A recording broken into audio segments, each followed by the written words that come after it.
Morning! I just woke up and very busy last night because it's Friday. So I received my C9 Rosely.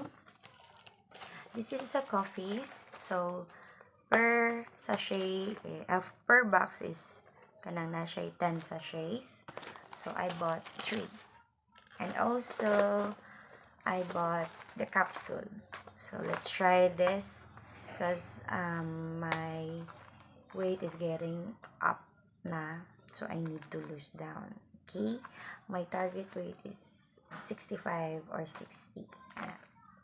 I don't want na medyo niwang kayo ko kay dili bagay, so we will tone down lang.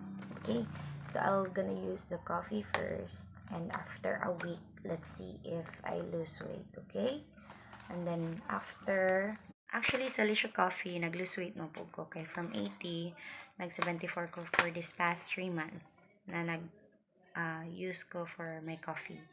And after that, medyo slow man for me.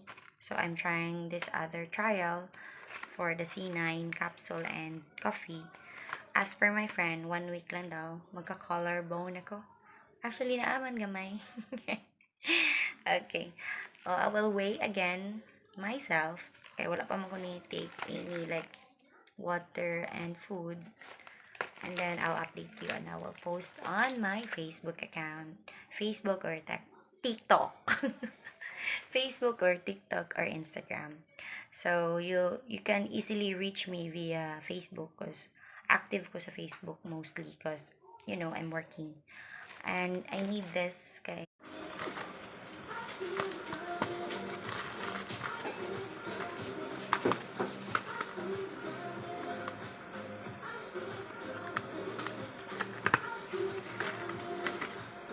it has 7 capsules.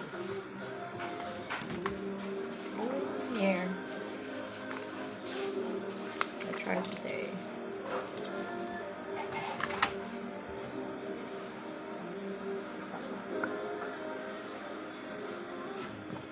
Let's see, after 7 days.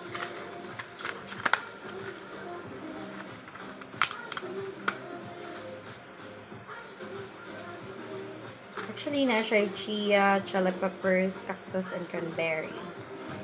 And it contains corn fiber, cactus extract,